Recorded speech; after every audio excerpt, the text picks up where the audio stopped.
सुधा की डायरी के तीसरे पन्ने के बारे में बता रही हूँ, जो घटना 23 अगस्त की है। आज मैं कई दिनों बाद फिर से डायरी लिख रही हूँ, पर आज अच्छा लग रहा है, मन में बहुत संतोष है। सुधा ने कहा कि मन में बहुत संतुष्टि है। क्यों संतुष्टि है? क्योंकि वह सरस्वती से मित्रता करने जा रही है। अब उसकी थोड़ी मित्रता हो गई है, उसके मन में उसके प्रति अच्छी भावना आ गई है। इस बीच इतना कुछ घट गया। मैं आज ही अस्पताल से घर आई हूँ। उस शनिवार से पहले ही स्कूल से आते समय हमारी बस के ड्राइवर ने सामने आते बच्चे को बचाने की कोशिश की तो बस का संतुलन बिगड़ गया और वह पेड़ से टकरा गई। कुछ बच्चों को बहुत ज्यादा चोट आई। कह रही सुधा कि जब मैं अस्पताल से घर आई शनिवार के पहले स्कूल से आते समय हमारी बस के ड्राइवर ने सामने आते बच्चे को बचाने की कोशिश की। सामने से एक बच्चा आ रहा था, ड्राइवर ने उसे बचाने की कोशिश की और बस जो है डिसबैलेंस हो गई, उसका संतुलन बिगड़ गया और जाकर के वो पेड़ से टकरा गई, जिसमें कुछ बच्चों को ज्यादा चोट आई, जिनमें मैं भी थी, मतलब सुधा भी थी। जिन बच्चों को चोट लगी थी उसमें सुधा भी थी। शनिवार को जब सरस्वती मुझसे मिलने आई तो उसे इस दुर्घटना की सूचना मिली। वह पता लगाकर मेरा हाल जानने उस अस्पताल पहुंच गई जहां मेरा इलाज हो रहा था। और फिर सुधा जो है अस्पताल चली गई थी क्योंकि उसे चोट लग गई थी। लेकिन जब सरस्वती मिलने शनिवार को आई, क्योंकि शनिवार को मिलने की बात हुई थी, और जब उसे ये पता चला कि मेरी दुर्घटना हो गई है, मुझे चोट लग गई है, तो वो मेरा हाल जानने के लिए वहां पहुंच गई जहाँ के अस्पताल में मैं भर्ती होती, जहाँ मेरा इलाज हो रहा था। मेरा बहुत खून बह चुका था और मुझे खून देने की जरूरत थी, पर मेरे खून का ग्रुप किसी के खून से मिल ही नहीं रहा था और दुर्घटना में मुझे बहुत खून बहा था, जिससे खून की कमी हो गई थी और मुझे खून देने की जरूरत थी।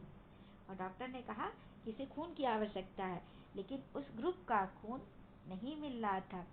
जब सरस्वती को इस बात का पता चला तो वह फौरन अपना खून देने के लिए तैयार हो गई। देखो बच्चों, सरस्वती ने तुरंत अपना खून देने का निश्चय किया। जब उसे पता चला कि मुझे खून की जरूरत है तो वो तुरंत ही तैयार हो गई।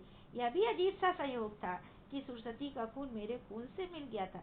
कहे कि मेरे ग्रुप का खून मिल नहीं रहा था कहीं, लेकिन जब सरस्वती खून देने को तैयार हो गई और उसके खून की जांच हुई तो मेरा खून और उसके खून का ग्रुप मिल गया। जब मैं होश में आई तो मुझे पता चला कि मेरी जान सरस्वती ने अपना खून देकर बचाई थी। उस गंदी बस्ती की अनपढ़ लड़की सरस्वती आज कितनी ऊंची हो गई थी। मित्रता निभाने की इससे बड़ी मिसाल और क्या होगी। बच्चों, उस गंदी बस्ती जहाँ जाने का मन नहीं कर रहा था, जहाँ की गंदगी देख करके सुधा का मन जो है चकराने लगा था, उसके होश उड़ रहे थे, उस गंदी बस्ती की अनपढ़ लड़की आज अपना खून दे करके सुधा की नजरों में कितनी बड़ी हो गई थी। और मित्रता निभाने की इससे बड़ी मिसाल और क्या हो गई। इससे बड़ा और उदाहरण क्या हो सकता है। उसने अपनी मित्रता के लिए अपने रक्त का बलिदान कर दिया। तभी मेरे कानों में माँ की आवाज पड़ी थी, सुधा देखो सरस्वती आई है। सरस्वती? वह कौन है? सोचकर मैंने आंखें खोली तो पूरी बत्तीसी दिखाती हुई खड़ी थी वह सरस्वती, यानी सरस्वती। तभी माँ ने कहा कि देखो सरस्वती आई है तुमसे मिलने, क्योंकि वो हॉस्पिटल में एडमिट थी, भर्ती थी सुधा। तो सुधा की माँ ने कहा कि देखो तुमसे मिलने कौन आया है, सरस्वती। तो मुझे लगा कि सरस्वती कौन है, और जब मैंने आंखें खोली तो पूरी बत्तीसी दिखाते हुए, अपने पूरे दांतों को दिखाते हुए, मुस्कुराते हंसते हुए वही सरस्वती यानी सरस्वती सामने खड़ी थी। वह तो सचमुच में ज्ञान की देवी सरस्वती थी। न छल, न कपट, न राग, न द्वेष। एक अनपढ़ बालिका मुझसे कहीं अधिक ज्ञानवान थी। मैं जो एक दिन उसे छूने से भी कतरा रही थी, आज उसी का खून मेरी रगों में बह रहा था। मेरी आंखों में पश्चाताप के एहसान के आंसू थे। क्या सचमुच वो सरस्वती थी? वो ज्ञान की देवी थी। उसके हृदय में छल, कपट, राग, द्वेष की कोई भावना नहीं थी। एक अनपढ़ लड़की कितनी ज्ञानवान है कि उसने एक जिसे मैं छूने से कतरा रही थी, आज उसी का खून मेरी रगों में बह रहा था। मेरी आंखों में पश्चाताप के एहसान के आंसू थे। पश्चाताप के आंसू मेरी आंखों से बह रहे थे। तभी माँ ने कहा, सुधा सरस्वती का खून यदि न मिलता तो शायद हम तुम्हें खो देते।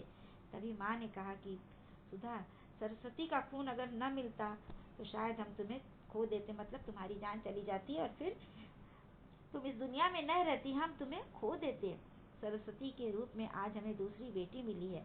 अब सरस्वती भी तुम्हारे स्कूल जाएगी। इसकी माँ से मैंने बात कर ली है और स्कूल वालों ने इसके निस्वार्थ भाव को देखते हुए इसे दाखिला भी दे दिया है। माँ ने कहा कि इसका इतना मेरे ऊपर एहसान है, इतना इसने उपकार किया है कि अब ये मेरी दूसरी बेटी है और अब से सरस्वती भी स्कूल जाएगी।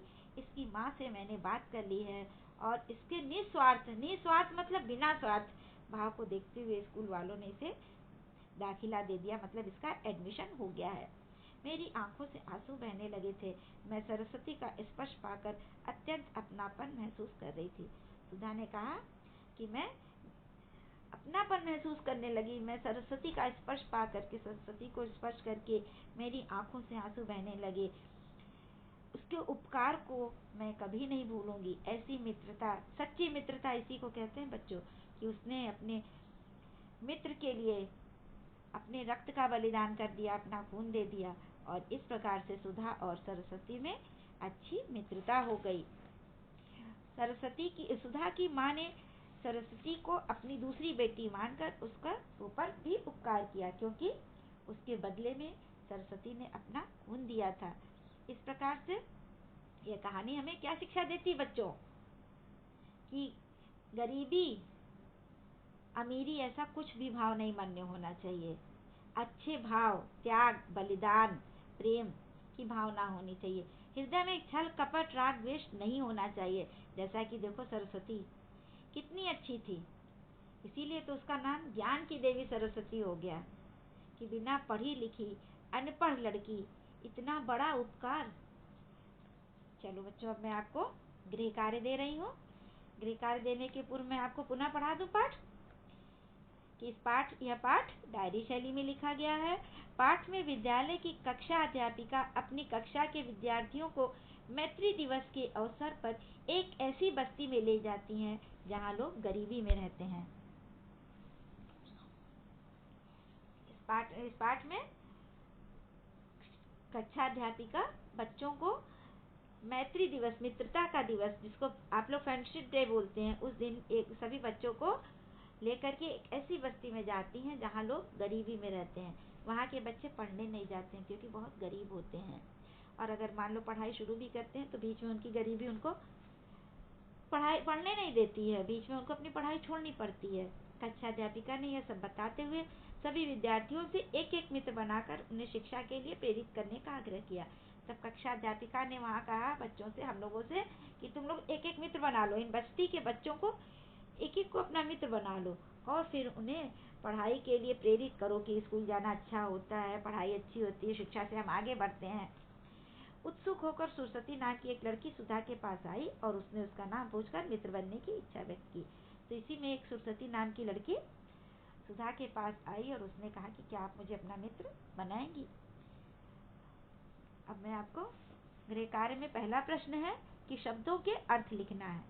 पहला है शब्द माहौल, दूसरा शब्द परिस्थिति, तीसरा शब्द है अभाव, चौथा शब्द उदासीनता, व्यवहार, पश्चाताप, निस्वार्थ। इन शब्दों के आपको अर्थ लिखने हैं। इसके बाद प्रश्नों के उत्तर लिखना है।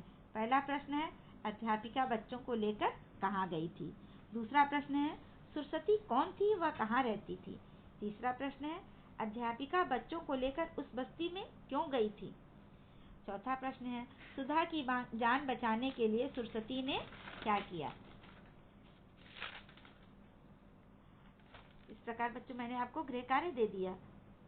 धन्यवाद बच्चों।